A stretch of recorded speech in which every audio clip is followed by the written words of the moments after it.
Boa noite a todos, boa noite a todas. Primeiramente, estamos agradecendo o convite do SEBEM, esse centro espírita, que há tanto tempo, algum tempo, já vem trazendo as reflexões para buscarmos os pontos luminosos da vida e nos auxiliando diante dessa caminhada, que todos nós sabemos que temos as dificuldades. É o Setembro Amarelo, que traz um tema interessantíssimo hoje, que são as mudanças de hábitos para prevenir o suicídio indireto. Então veja, quando a gente fala de suicídio, já apresentando então duas formas, aquele que é de imediato e aquele que nós vamos gradativamente diminuindo o nosso espaço de vida. Este Setembro Amarelo que a gente está falando, que é essa campanha desse mês de setembro, é uma campanha que teve início no Brasil em 2015, desde 2015, quando a CVV, o Conselho Federal de Medicina e a Associação Brasileira de Psiquiatria, elas se juntaram com o objetivo de informar as pessoas sobre o suicídio, haja vista sendo a segunda principal causa de morte entre jovens de 15 a 29 anos. É uma preocupação e, juntamente com essas associações, outras instituições religiosas começaram a se agrupar. E a Federação Espírita não pode ficar de fora, trazendo também a nossa contribuição para que nestas reflexões encontremos, como eu falei, pontos luminosos para que a gente possa acender a vida dentro de nós, a vida essencial, a vida que reclama de nós a alegria, o equilíbrio, a vontade de viver. Então, na nossa introdução de agora, nós fomos buscar no Evangelho, que é a meta maior do nosso trabalho, o consolo da vida. Dirá então Kardec que a vida presente, esta que estamos vivendo agora, é apenas uma das fases da vida infindável. Não adianta, não é bom a gente olhar essa vida física como se fosse começando no berço e terminando no túmulo. Não é assim. Ela é apenas uma fase de uma vida que é eterna. Então a morte, nesse sentido, dirá Kardec, não pode ser o término, mas uma viagem de volta à vida espiritual. Olhem só, como muda a nossa interpretação em relação à vida quando a gente sabe que nós somos eternos. Nós fomos criados para a felicidade e momentaneamente passamos por dificuldades. A Terra, que é este planeta que nos acolhe neste momento, ela é para o Evangelho uma escola abençoada, onde nós devemos aprender a amar e servir. Para quê? Para que, representando esta vida, formaremos atos e dramas grandiosos e sublimes, divinos, que se chama evolução. Todas as nossas dificuldades serão menores quando a gente realmente tiver consciência que nós estamos resgatando débitos do nosso passado que nos infelicita, e o Espírito, na vida futura, terá os gozos eternos de todo o sacrifício que nós passamos. Então não tem como a gente viver feliz para sempre num planeta, numa terra, numa escola, que nós precisamos reconstruir muitas coisas que nós já destruímos. E quando falamos de mundos de expiações, de provas e expiações, nós vamos falar naturalmente de desafios. Quem não tem desafios? Quem não tem problemas? Todos nós temos problemas e se temos problema, nós temos desafios. Esses desafios nos faz relembrar a nossa meta. Qual a meta que nós queremos para a nossa vida? Dirá então André Luiz que nós temos um andar do lado de baixo onde estão as nossas inferioridades. Mas em compensação, nós temos o andar de cima onde estão as nossas metas superiores. E nós, através do nosso livre-arbítrio, que sempre a gente fala, nós então vamos estabelecer o que é que nós queremos para a nossa vida. Se renunciarmos, caminhamos aprimorando o espírito imortal. Mas se voltarmos para as portas largas, como diz Jesus no Evangelho, nós podemos nos afundar ainda mais, distanciando a nossa evolução, distanciando a plenitude, distanciando Deus e, consequentemente, a nossa felicidade. Para isso, nós trouxemos assim alguns pontos para que a gente possa refletir esses pontos, como por exemplo, o egoísmo e o orgulho. O Evangelho dirá que o egoísmo e o orgulho são os dois cânceres da alma. São eles responsáveis pelas nossas aflições. São eles responsáveis pelas nossas tristezas, por uma série de situações que nos entristece por dentro, apagando a vida por dentro de cada um de nós. E, além desse egoísmo, além desse orgulho, nós temos ainda ressentimentos, nós temos mágoas, nós temos culpa, ódio, vingança, vaidade e uma série de outras situações. Mas é bom que a gente lembre que André Luiz nos fala, todos esses pontos inferiores, eles estão abaixo da gente. A nossa meta é superior, é Deus. É isso que é importante. Nós podemos começar a esquecer com a nossa força de vontade, com os nossos compromissos, com a fraternidade, com o amor. Isso a gente vai se distanciando dessas situações inferiores que nos atrapalham a vida. Joana de Ângeles, na sua coleção que edita, Joana de Ângeles, o Espírito, que edita a obra para Divaldo Franco, ela tem uma coleção que fala sobre a vida psicológica de cada um de nós, trazendo para nós reflexões interessantes, como evitar as nossas imperfeições, porque elas nos causam desespero diante da vida. Dirá então Joana de Ângeles que a culpa, que a mágoa, que o ódio, que o orgulho são tóxicos venenosos que nós vamos represando na convivência com as pessoas. Você quer amar ou você quer odiar?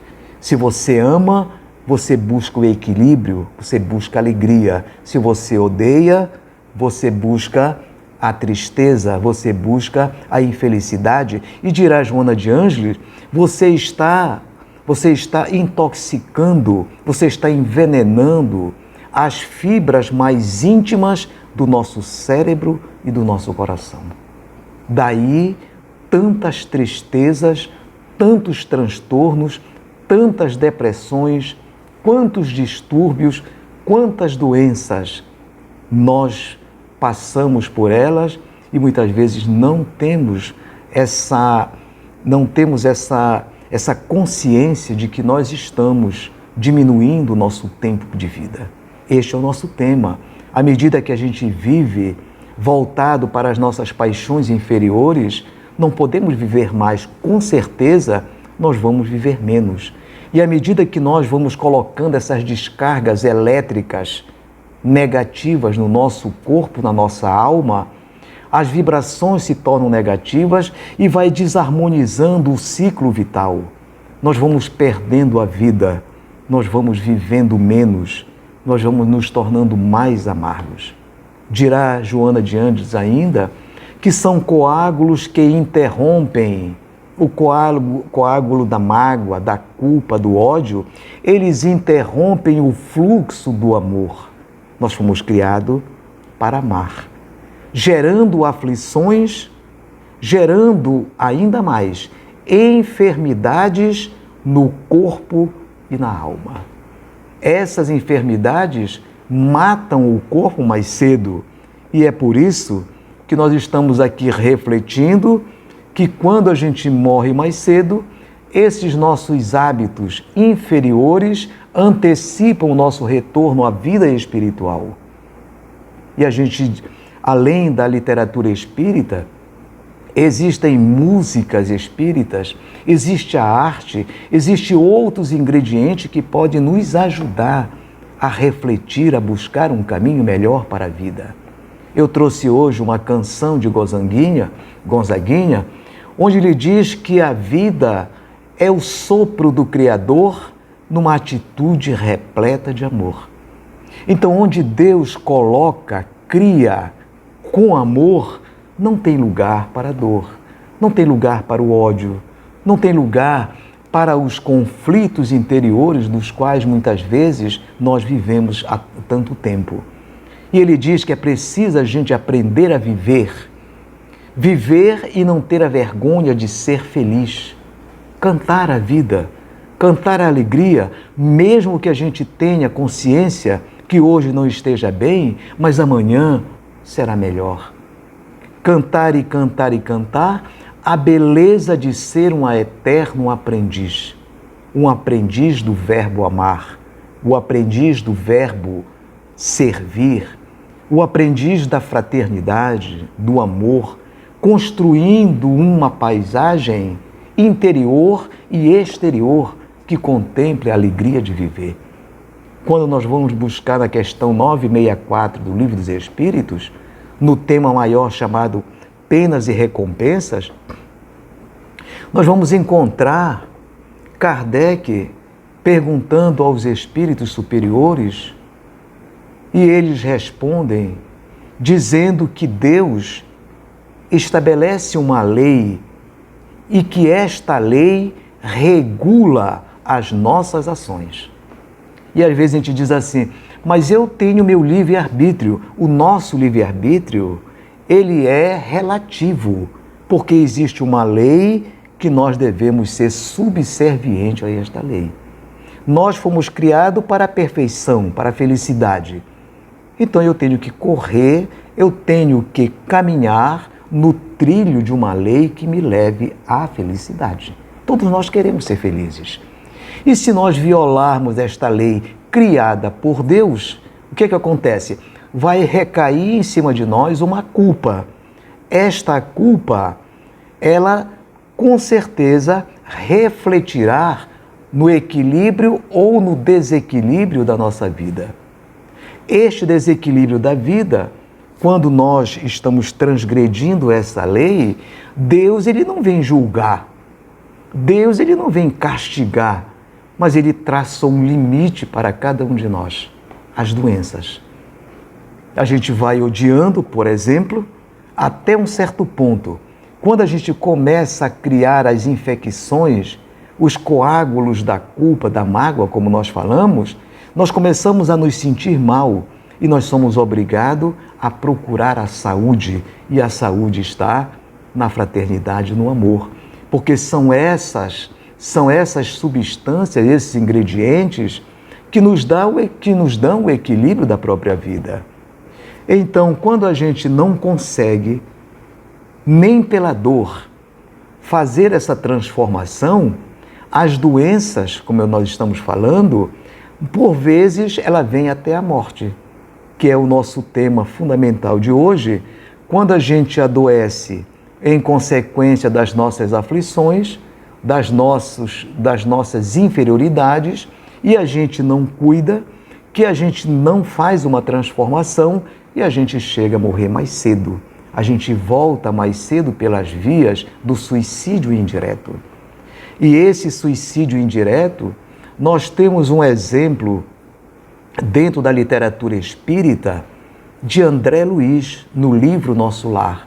Quando ele desencarna, por excessos de viciações, bebida e a comida, como ele mesmo diz, o mundo espiritual acusou André Luiz como suicida e ele não conseguia compreender. Ele perguntava às outras pessoas, a Clarencio, que era o seu mentor, por que eles me chamam de suicida? E Clarencio vai explicar para ele, porque vamos dizer assim, os excessos da própria vida que ele cometera, porque tinha uma família melhor, ele então diminuíram a distância, o tempo da vida na Terra. E na vida espiritual era taxado como suicídio.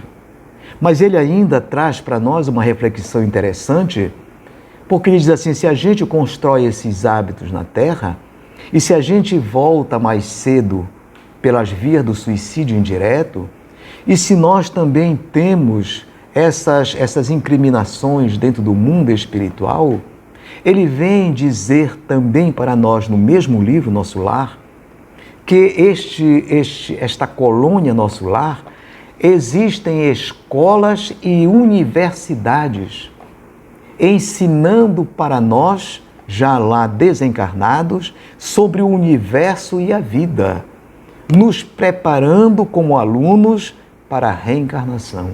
E a gente vem novamente, mas só com um detalhe interessante. Se você mutila o corpo diante desses aspectos que nós estamos falando, possivelmente a gente traz de volta, numa próxima reencarnação, estas mutilações que nós afetamos no corpo. É interessante que os maus hábitos devem ser corrigidos aqui na Terra. Quando nós não conseguirmos, nós também somos observados, tratados no mundo espiritual e voltamos novamente, quantas vezes forem necessárias, a aprendizagem, a educação dos nossos hábitos, buscando trilhar na direção de uma vida melhor, gerando os hábitos nobres diante da própria vida.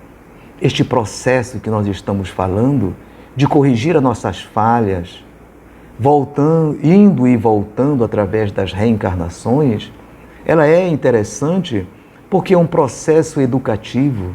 A dor não é uma punição, ela é uma consequência das nossas atitudes. A lei divina está na nossa consciência. Não existe um tribunal a nos julgar quando nós desencarnamos. Como a lei está na nossa consciência, ela vai arder através dos pensamentos, dos remorsos, pela oportunidade não aproveitada diante da própria encarnação, que é essa que nós estamos. Por isso estamos buscando a literatura espírita para nos esclarecer, para nos trazer essa consciência não de vida material. Diz o Evangelho, a vida que nós temos aqui não é o símbolo da nossa vida. Nós estamos aqui reconstruindo muitas coisas, por isso se tornam mais pesados. A nossa vida que Deus criara para nós é uma vida de alegria, uma vida de felicidade, uma vida em que a gente possa se chamar de irmãos diante dessa convivência.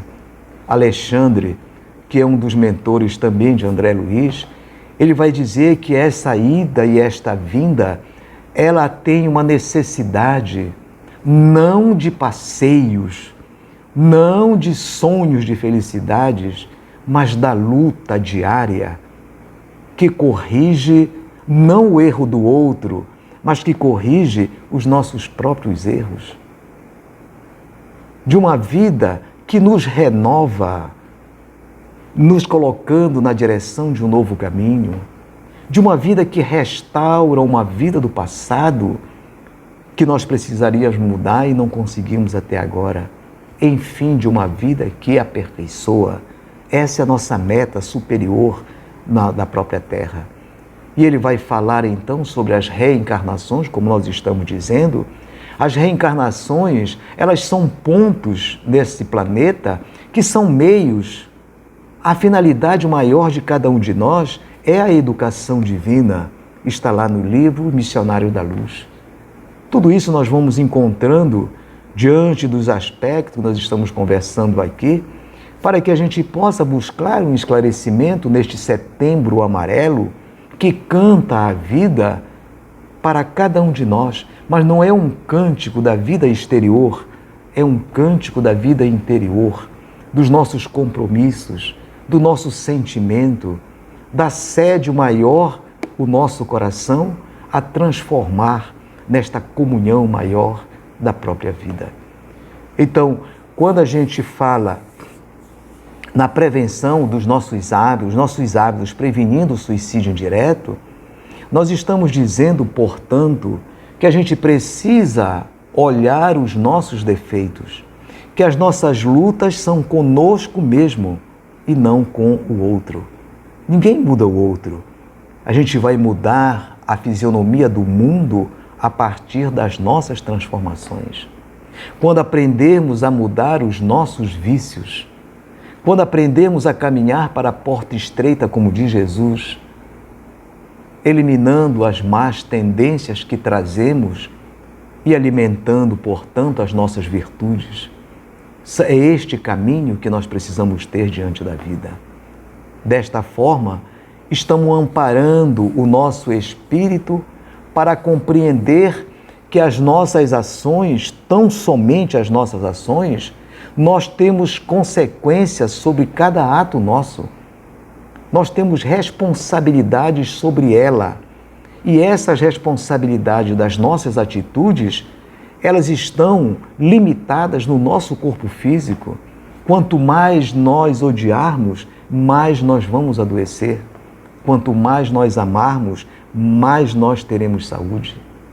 E nós vamos escolher, nós temos o nosso livre-arbítrio, o que é que nós queremos para nós. O que é que nós estamos sonhando, quais são as nossas metas superiores. Então veja que essa transformação que nós estamos falando é uma caminhada que faremos através das reencarnações das nossas ilusões da vida material para os verdadeiros tesouros da alma. E a gente muitas vezes vive iludido, achando que a nossa felicidade está aqui, que a nossa alegria, aproveitar a vida.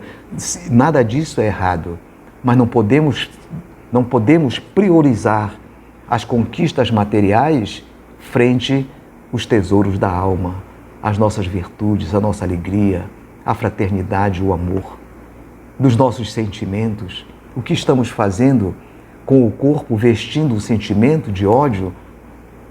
Não chegamos a lugar nenhum. Nós precisamos vestir de sentimentos de fraternidade, de amor. Como o nosso setembro estamos falando, onde todos se juntam para dar uma palavra de consolo, de esperança. A pandemia é um exemplo disso. Nós nos preocupamos com o outro. A vida importa, disse lá nos Estados Unidos, lembro da questão? A vida importa, ela faz falta para nós. Ela é ponto fundamental da nossa própria vida. E assim, quando nós temos consciência desta relação, o que é que acontece? Nós vamos buscando, sem perceber, a fonte que sacia a sede espiritual. Muitas vezes a gente está buscando, diz Fenelon, um espírito convidado por Jesus a falar no Evangelho. Ele tem uma questão muito interessante, ele diz assim: onde estamos buscando a nossa felicidade? Enquanto nós estivermos olhando a Terra, o planeta, as paixões materiais, a felicidade passageira, transitória, esta não nos dará felicidade, não nos dará alegria. Dirá Fenelon, então, no Evangelho, que a nossa felicidade maior é quando nós tivermos a consciência de buscar a irmandade, a fraternidade, o amor, para que a gente construa um mundo diferente, para que a vida seja colorida para cada um de nós. E foi nesse sentido que nós fomos buscar novamente a canção de Gozanguinha, quando ele, no final da música, ele nos convida a refletir o ponto mais luminoso da nossa conversa de agora. Para que a gente possa estabelecer essa mudança definitiva, é preciso que se busque Deus na nossa vida. Ninguém pode ser feliz sem Deus. Ninguém pode ter equilíbrio vivendo longe de Deus. E Gonzaguinha, na canção, ele diz, no finalzinho, ele diz assim: ah, meu Deus, trazendo a sugestão para nós, desta nossa direção, dessa nossa caminhada para Deus. E ele diz na sequência: eu sei que a vida devia ser bem melhor e será, com certeza. Vejam a mensagem que ele traz para encerrar no nosso sentimento a consciência de que existe uma vida melhor. Mas enquanto nós ainda não chegamos nesta vida melhor, enquanto nós ainda não estamos trilhando essa alegria maior da vida, ele termina a frase, a música, a canção, dizendo: mas isso não impede que a gente diga nesse instante que a vida é bonita e é bonita. Basta que a gente consiga acessar o nosso templo glorioso dentro de cada um de nós e dele fazer a comunicação com a divindade, recebendo desta fonte de energia divina as energias que nos banham a alma, muitas vezes aflitas pelos nossos problemas, e nós sejamos então mergulhados na água, não para se afogar nas mágoas, nos nossos defeitos, mas para que a gente possa sair dessa água limpa que Jesus falara, que nos dá, que nos sacia a sede do amor. E quando isto nós conseguirmos fazer, nós estaremos descortinando a visão gloriosa da própria vida. Essa era a nossa mensagem de hoje. Que Jesus nos ampare, nos dê um beijo no coração e que nos ampare sempre. Obrigado, queridos. Até a próxima. Olá, tudo bem? Você gostou da nossa palestra? Algum ponto que lhe chamou a atenção? Comente aqui embaixo. Queremos lhe ouvir.